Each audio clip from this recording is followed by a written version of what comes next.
For professional advice with a personal touch, consult F.L. Fuller Landau, Chartered Professional Accountants and Business Advisors. Click on flmontreal.com.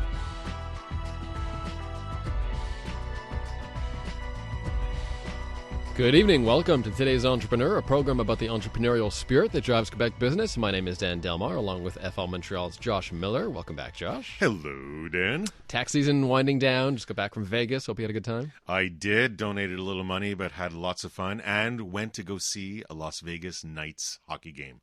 Excellent. What an amazing product. Vegas, when they do it well, they do it big. Go big or go home. That's going to be embarrassing if they win the Stanley Cup, and we've been waiting here for 77 years or whatever. It feels like that anyway. So, this evening on the program, we're going to talk to a design firm that's been in business for a while. This is not a sort of fly-by-night web operation. They've been here since the late 90s. 20 years. Plank. Warren Wilansky and Steve Bissonnette with us in just a little bit. We'll also talk to Micheline Maillet a little later in the program about some HR issues. But first, some news and notes as usual, and we have a bunch of stories left over from the past couple of weeks as we were off for vacation and breaking news.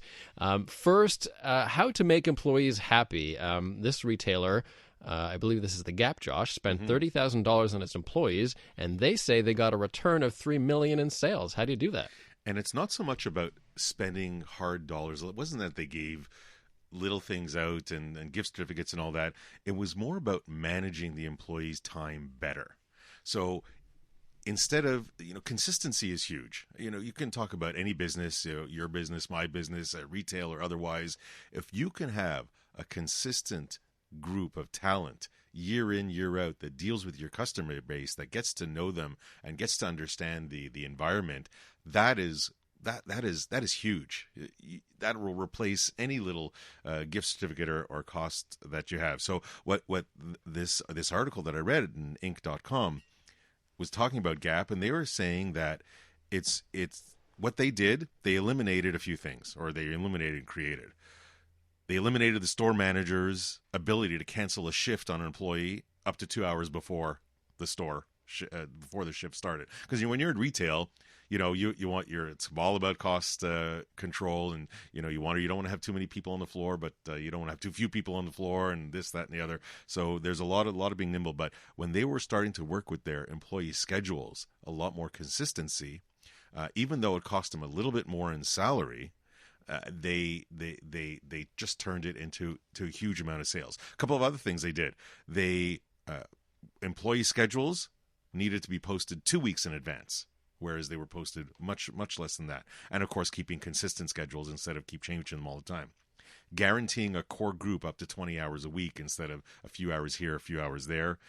Setting consistent start and times and end times for shifts, and increasing staffing during surge times. So all these things really contribute to a healthy employee, a healthy team environment. And that translates into happy people, customer service that goes above and beyond because they're happy to be there. They know that. It actually results in decreases in theft because you have a consistent group there. It can result in better inventory management because you have enough people there to make sure the inventory is clean and not messy. You won't have your false rebuys when things are hidden in the back or under a pile. It can have a lot of information. So you have a lot of consistency that goes through it. A lot of entrepreneurs, these are the hidden costs, right? You save some money on a few hours at a few employees, but it can cost you a hell of a lot more in decreased efficiency and just lost charges. So entrepreneurs really have to, understand the hidden costs as well. This story, some people were framing it when I was reading the articles as a big perk, I guess, for employees. And when I look at sort of the perk culture for millennial workers, I'm not seeing that trickle down to the retail sector. When you get to the corporate level, you have, the bean bags and the coffee and the breakfast and the yoga and all that stuff. But at the retail level, it still seems kind of like it was 20 years ago when I was working retail. I just don't know. There's a job and there's a career. And I think there's a difference in how employers look at their employees with that. In a retail environment, you go to a Gap store, you go to McDonald's, whatever. I think the employers think, okay, there's people that's come and go. They have a job. Why should I invest in so many things if I know they're going to move on anyways? It's very temporary from that aspect. I believe that becomes the mindset.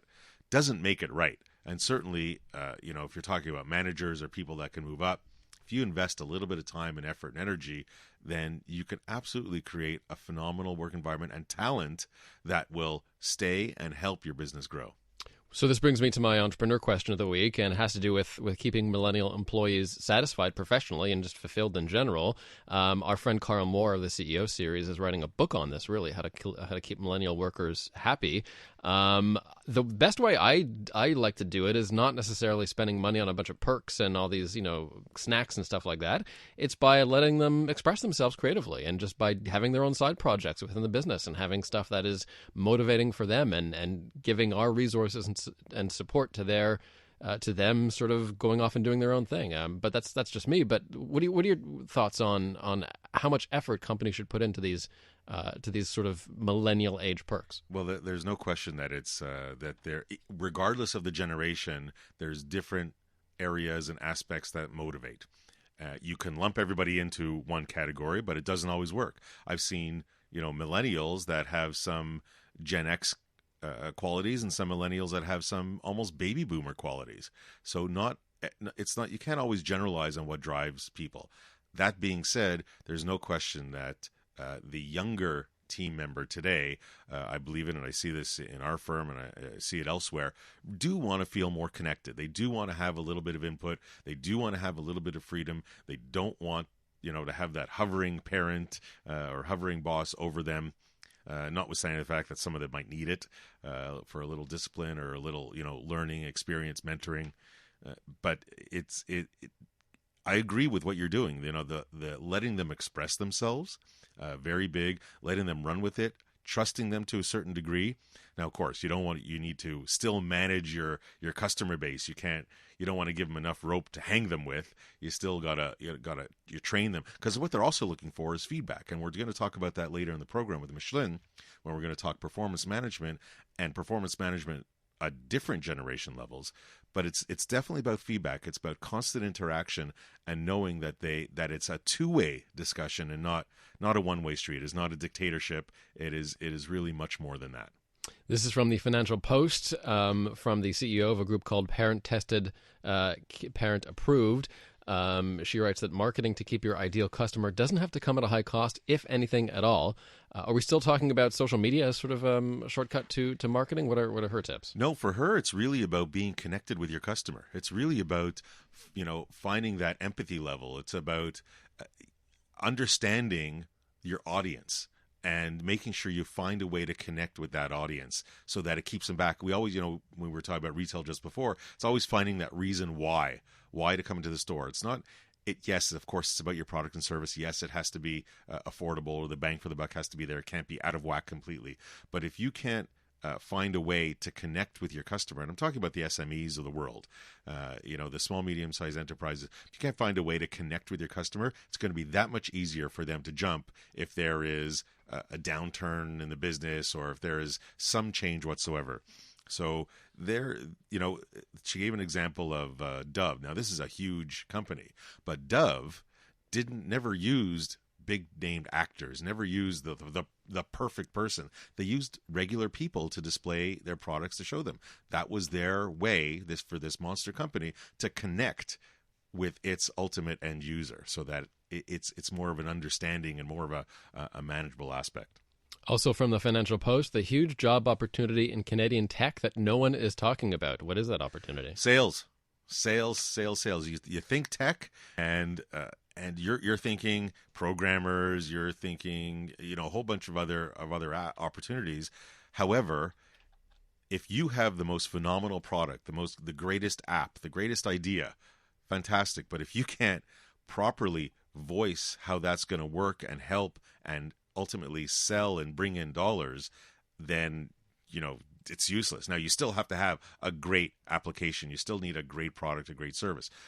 But there are probably not enough salespeople around there certainly in Canada, definitely more in the States because the tech community is that much more advanced. But certainly in Canada, we need more salespeople. We need to, tech companies are absolutely grasping for new salespeople.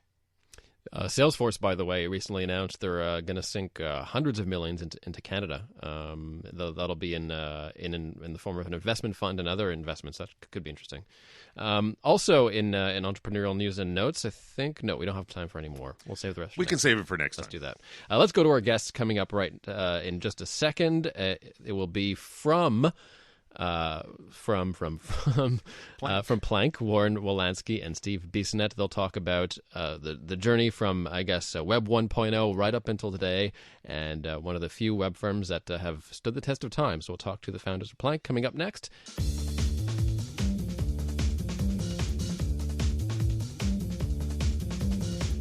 For professional advice with a personal touch, consult FL Fuller Landau, Chartered Professional Accountants and Business Advisors. Click on flmontreal.com.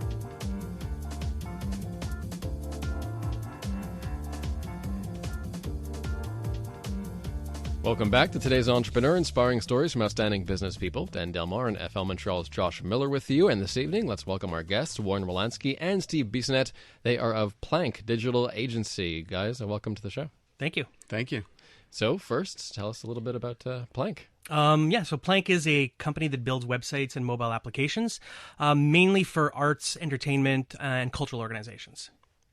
Now, there's got to be a little bit more than that. You know, you're doing a lot more. You're more involved with your clients. You've been around 20 years. What were you doing before this? So, in principle, this is what we've been doing for 20 years. What's happened is that the whole world around digital has changed. So 20 years ago, we might have been putting up a web page or a series of 10 web pages that are nicely designed and leaving it at that. But now everything we're doing, it's interactive. There's content management systems. There's integration with social media. There's all kinds of things around it. So when we say a website, it's really more of a digital project or a digital platform, something really rich and engaging. Now, you mentioned you're in the arts and culture and entertainment. Why that? Why are you focused in that one industry sector? Well, Warren and I come from fairly liberal arts backgrounds. Like, I come from the design side, so does he. As we got into taking on clients, and we started as, I guess, young entrepreneurs 20 years ago, it really did fall to this natural way of looking to those clients, looking to like artistic things that we like, bands, music, film. So we always endeavored for those, but we had to take other projects to pay the bills. Over time, we slowly specialized into that as we got better at it, right? These days, it seems like a lot of companies are working off sort of the same WordPress template. When you're working in the arts, do you have the chance to sort of do something completely different, creative or crazy? And can you tell me about maybe a couple of those projects? Yeah, so we've definitely done WordPress-related projects, but there's different scales. A lot of people imagine that a WordPress project is about downloading a template, installing it, and then just you have your website, which you can do and is a reasonable way to build a web platform. But what we're doing is really rich. I keep using the word rich. And I was going to say engaging again, but really what it comes down to is that the kind of organizations we work with, you want to have a really personalized look and feel. So, for example, we worked with the rock band Rush, and that was built on WordPress. But we went out of our way to really capture the feel, the spirit of Rush and the relationship with their fans. And that's the kind of thing you're not going to get from a template. How does one go out and get such a big name band like Rush as your customer? Well, I'll say it because Warren might be too humble to say it. Warren has been very good at these moonshot calls, kind of these calls to clients that we might love to have. In the case of Rush, he had a friend in the States who owned another digital agency, and they had partnered together. He knew that this friend was a super fan. So they wrote a letter together and sent it off to the band, and it happened to hit, it's a good joke, the right chord, right? I mean, it did, it worked, and it was the right time. Their 40th anniversary tour was starting, and we had worked with, we worked with Eventco and some other music, sites and projects in Canada. It did work well for us. How do you pitch someone of that magnitude? I mean, do you have to go in saying your website's could be better kind of thing? Or how do you sell that delicately? So the way that we've dealt with it is whenever I do that, I don't see it as cold calling. I don't see it that way at all. You could look and go, well, on paper it is because I'm reaching out cold to somebody, but what I'm doing is I'm reaching out for a passion project. So that when we're doing that, it becomes utterly clear to the person on the other end that I really care about them. when we wrote that letter to Rush, it was clear that these were coming from fans, and we were people who were going to take really good care of them. I've done it other times before. We worked with Michael Moore for almost 10 years. Wow. And that in itself was also, I reached out to him at a certain point when just the timing worked out really well. It was clear that we were fans, and he knew that we were going to take care of him because of that. Do you remember your first customer? First customer. Like when you first started 20 years ago, you were targeting us. You were targeting arts and culture back then. Mm-hmm. And how did you get your name out there? Like, how did you get that first few customers in the door? How did they know about you? So when we started, we actually started it probably because we had just enough work to get by. So I was working freelance and with a few other organizations, and myself and two partners. Steve has been a partner and been he was our first employee, but we started off with two other partners. One left early on, one left about 5 years later. But when we started, we all had just pieced enough together, enough freelance work that we kind of just could pay the bills and just pay for the rent. So we just decided to take that little leap. We didn't really know that we were starting a company. We just knew we weren't going to be working for somebody else. So funny enough, I would say our first client actually was Nine West Shoes that we had inherited from a relationship at a previous company we were at. So that was a pretty good first client to have. I would say so. Now, you deal more with not-for-profit than for-profit entities, or is it a mix? It's a mix, about 50-50 right now. That number shifts kind of quarter to quarter.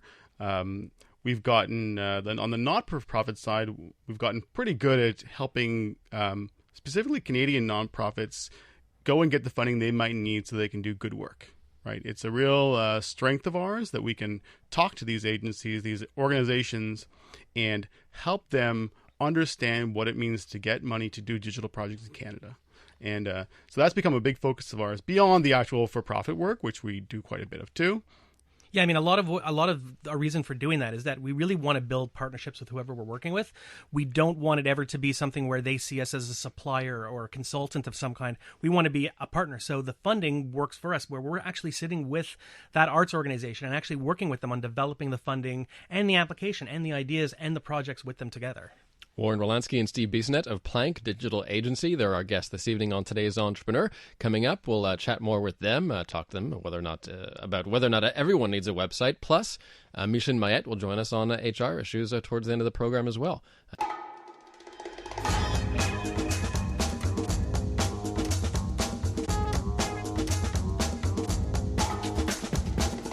For professional advice with a personal touch, consult FL Fuller Landau, Chartered Professional Accountants and Business Advisors. Click on flmontreal.com.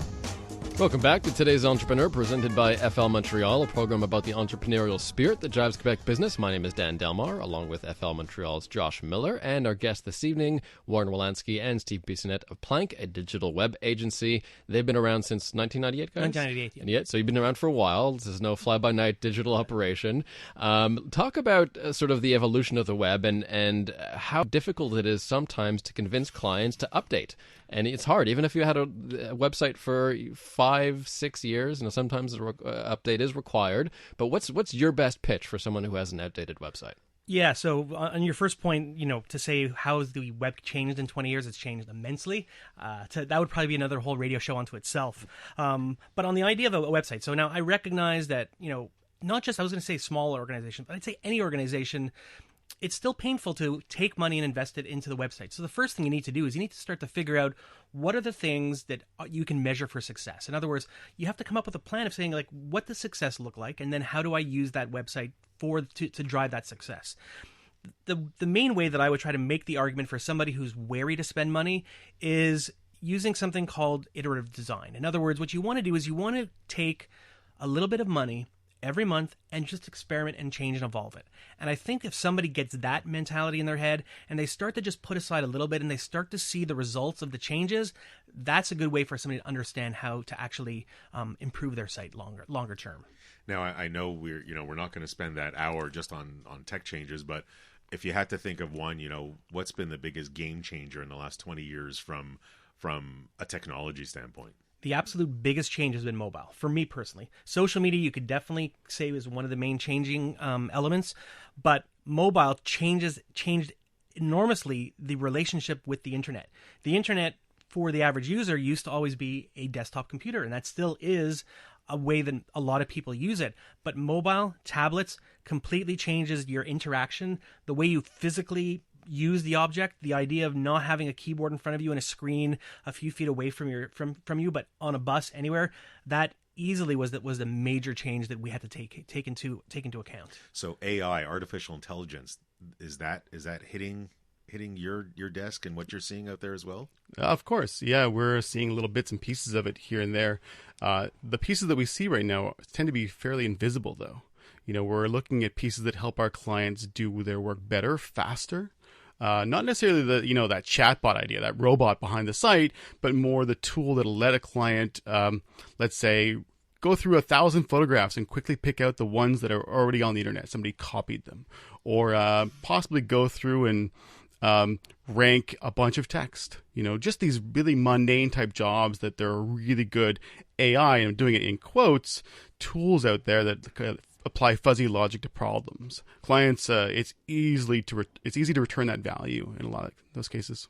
So we're going to switch gears a little bit, and we're going to turn to the people side. Mm-hmm. Now, you guys are currently partners, and Steve, as you said earlier, Warren was the first employee, but now you're a partner. So can you talk to us? Maybe Steve, I'll ask you from your vantage point, going from employee, although you kind of probably felt it was like yours, you've been there so long, to becoming a partner. How did that work?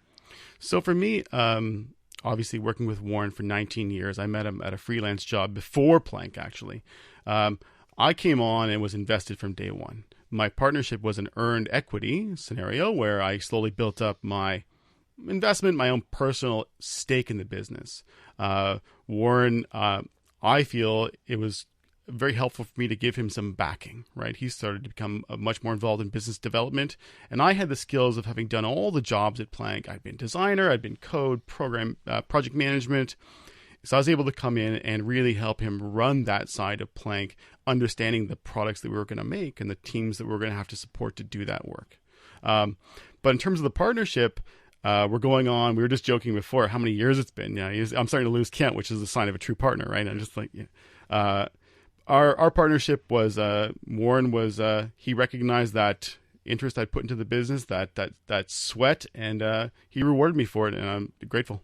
Warren, was there an aha moment? Was there a particular time that said, you know what, now's the time to do this? You know what, the time was actually when I realized he wasn't going anywhere. That's it. I mean, it just became clear one day. I'm like, Steve's not going anywhere. And there are some days where he's able to keep things moving forward, where I could be in some kind of emotional state that I'm just off doing my own crazy thing. So I just looked at him one day and I'm like, why are you not a partner yet? And I guess it was just that realization of like, this has to change. This is somebody who has invested into this company as I am. Now, when you're just a quick question, when you're doing all the legal work and the paperwork to make it all happen, are you guys using the same attorney? Are you have your own, so you give your own proper guidance? So when we decided to do that, Steve and I sat down. Now we're pretty good. There's no question that we sometimes disagree on things, but I don't think we ever get in a conflict is the best way to describe it. So when it came down to the partnership, we laid out what each of us wanted. We laid out what it was going to look like, and we kind of agreed. We said, okay, this is exactly what we want. So we didn't see a need to have competing lawyers on this. We had one lawyer who helped to draft everything for us, and we just said, we are going to define what this partnership is, and we had the lawyer then execute that for us. My feeling is that lawyers are there to serve us and help us more than somebody to be feared or somebody to worry about. If you give proper instruction because you know what you want, then absolutely. Mm-hmm. So now, from a full team aspect, how many people are you at Plank today? Today we're 15 people. A couple of those are part-time, but and a lot of them have been with us for quite a while. We don't have much time left, but let's talk about culture a little bit. How did you create or maintain the culture that you have today? So funny enough is I have a very specific view on culture. There's a lot of people who look at culture and think, oh, well, because there's a foosball table in the office or there's a video game machine, that means it's X kind of culture. Those are kind of physical signposts of you kind of telling people what you think your culture is. For me, culture is what's created by the people in the room at that moment. In other words, the culture of Plank, yes, is going to be shaped by myself and Steve and the way we want to do things, but that other group of people is going to define the culture. More than anything else. We were talking early in the program about millennials in particular, and I'm sure you have probably a lot of younger web designers. How do you motivate younger employees, and do you throw in some of those perks? We definitely have perks. This is something else that I don't believe in. I believe that we oversell this millennial problem. I don't think it's a millennial problem. I think it's just people are 20, people are 30, people are 40, and now I'm 40, I'm not 20, so calling somebody a millennial is a way to find a way to understand how to deal with somebody who's 20 years younger than you. That's just the way people are. I was probably more like a millennial then, so I just see it as we give everybody the same level of perks and the same level of attention, and you just get the people to react to it however they do. It's like that term work-life balance, which I honestly can't stand, because it's not work-life, it's just life balance. Yeah, totally. You know, it's just life balance. Whatever you're going to do in life, it's just life balance. Yeah, and everybody's life is going to be different. Some people are going to need substantially more life balance time, and some people are going to have no balance at all, and that's fine. And whatever each individual person needs, that's what the culture is going to fit. And most entrepreneurs choose the imbalance aspect, but that's a story for another time. Warren Wilansky and Steve Bissonnette of Plank Digital Agency will have their one pieces of advice for today's entrepreneur on the way. But next, Josh, we'll chat with Micheline Maillet of Fuller Landau on HR issues, talk about employees and such. And some performance management and generations. For professional advice with a personal touch, consult FL Fuller Landau, Chartered Professional Accountants and Business Advisors. Click on flmontreal.com. 7:50 on today's Entrepreneur, inspiring stories from outstanding business people. Dan Delmar and FL Montreal's Josh Miller with you, and we're joined by Warren Wilansky and Steve Bissonnette of Plank. I wish we had another hour with these guys. They're talking about fascinating stuff about how we're going to be using our voice to navigate websites soon. Voice recognition. We'll have to save that for another show. But in the meantime, Micheline Maillet is here, HR specialist at FL. Welcome back, Micheline. Hi, Dan. And Josh, let's tackle some people issues. And I think we're going to talk about performance management. I know, we're talking about different generations and incentives and all that, but feedback is definitely a huge aspect. So when somebody says performance management to you, Micheline, what do you say? Yeah. I mean, I think I loved what Warren said earlier, because we define certain generations, but really we're defining how society has changed over time more than anything. So, I mean, you could go back, and the baby boomers thought Generation X was crazy because they wanted work-life balance and stuff like that. So it's really just showing the evolution of society. And often I'll say, there's nothing that millennials want that Generation X or baby boomers don't benefit from often. So, I mean, often it just shows how society has changed. And so when, major change you could see in the workplace is performance management. And really, it's just, today everything's about immediacy. So everything happens, people expect things to be instant gratification. Yes, on demand. So, I mean, today the thought of waiting a year to get feedback on something you did is like nonsensical almost.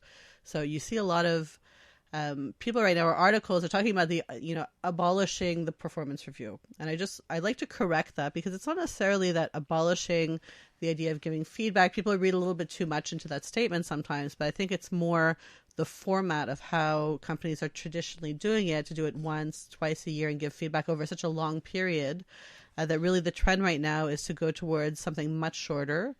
So not necessarily not documenting everything, but have a shorter form that's much easier to complete, maybe even just periodically. Maybe you don't always need the form, but so that you could give it on a more timely basis. So are you talking really continuous, almost that there is no time frame, kind of an as you go? Yeah, exactly. So as you go, I mean, as you have feedback, you give it.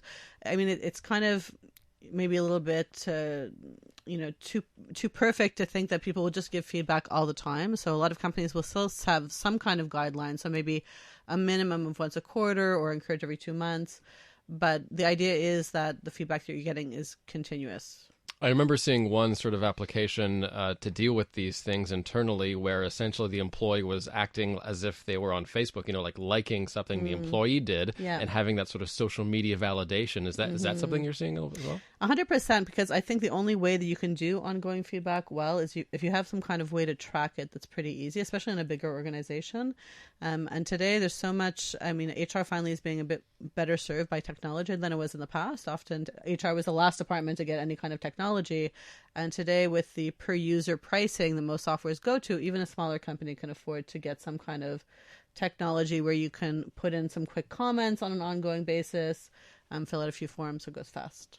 Yeah, well, funny enough, Steve actually did a really great thing. So we use Slack as our internal communication tool, and he put in a power up, which is called a kudos. So what happens, we decentralized Steve or myself having to give all of the feedback. Whenever somebody says something in Slack or says something that they did, you can automatically give a little award and a kudos, and other people can jump in and do it. So it's really good for peers to be doing that to each other. Yeah, we'll collect all those and then give them back to the team, like in a quarterly kind of state of our company meeting where we go back and list through them, and they're real wins, and everyone sees them. They're very clear and transparent.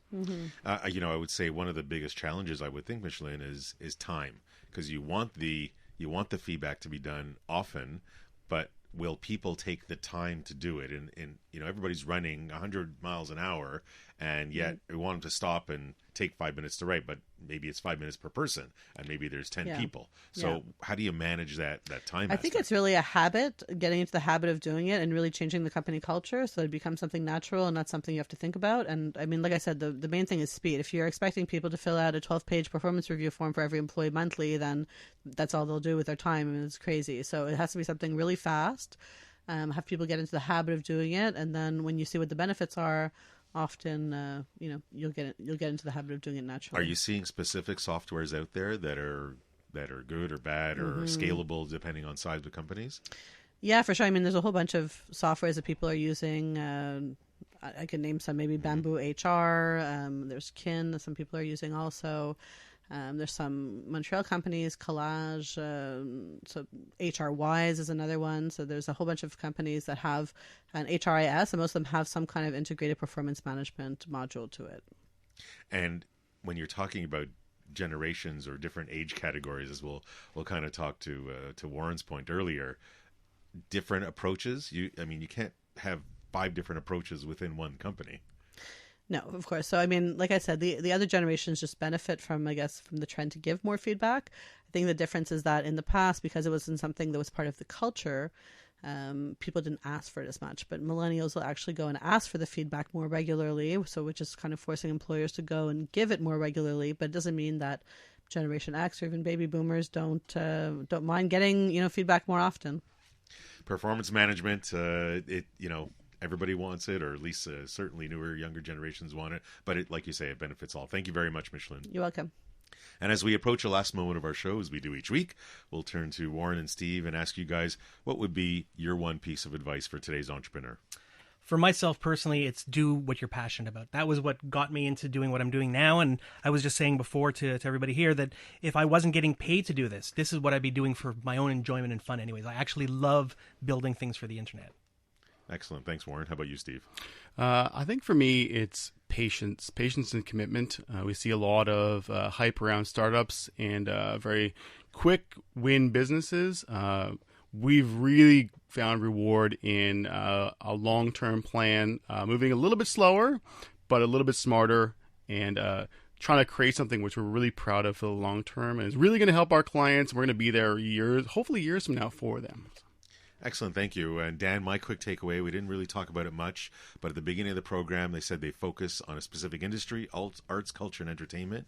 And as an entrepreneur, if you can find something in a niche area and be known for it, I think it's a great formula for success. Hey, 20 years in the trenches of the web business. Congrats, guys, on your success. Thanks for stopping by. Thank you very much.